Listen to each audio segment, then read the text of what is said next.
Hello there, welcome to Nick's shop. Take off this cap, I've been in the garden. Right, today what I'm going to do is replace these throttle cables which are causing me a bit of a pain. Trying behind me, hopefully you can see that. What happens just now, open the throttle, let go, and it doesn't come back unless I force it. So let's look at this a bit more closely. This is the throttle here, cable comes down, runs through here, an adjuster there, comes back across here.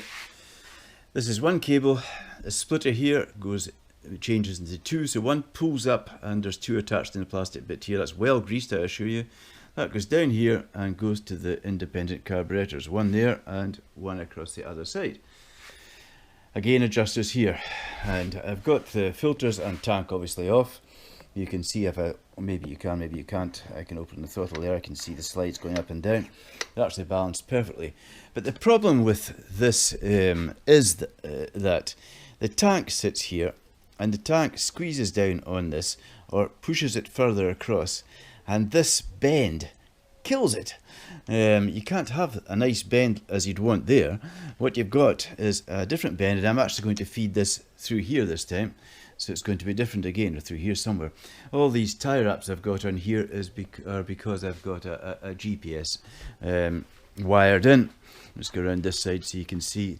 And I've got a cable, the ignition's here. This is the cable going down into a relay. So that's the ignition switch, so it comes on with the ignition and it's wired up to here. So that's the reason for all these cables. I haven't tried putting the tank on with all these, but I think it'll be fine. The tank's sitting down there at the moment. And that's my electronic ignition, sitting there, a Boyer electronic ignition, and there's the engine number, or frame number, JID 58930, T120, a 1970 Bonneville, built in August 1969. So, back on the bench with this, what I've got is, I've got two sets of cables. I bought just these ones here, which are the back just to the cars. These are probably the ones that wear rather than this one here. So I've got these, but I also bought the whole assembly. And what I'm going to do today is change the whole assembly because it makes sense. I reckon these are at least 25 years old. They're probably 50 years old. So there's little surprise. So I'll take this apart. I'm going to put very light grease, very light oil into the down onto the cables and balance them. It's a bit of a bugger getting this thing, the spring in here sorted out on both sides, but we'll get there. I've done it before and we'll see how it goes. So hopefully, I'll re-grease in here, hopefully in the next video what you see is me letting go of this, and the springs in here, which are pretty strong, we'll be able to pull this back. It's the cable friction that's stopping that just there, and there's no tank on it.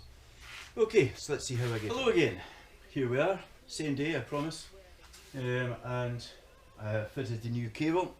I've adjusted the carbs, the slides work exactly the same pace. I have fed this through here this time so it's not sitting above. This is quite a smooth run, and watch, open, closed, open, closed. I'll let you look at this. Much better action than before. Nice strong springs which are in these original carburetors. As I say, the slides work exactly the same time. Filters to go on next, then the tank, but I'm pleased with what I've done. All the cables nicely greased, and that should make things much smoother.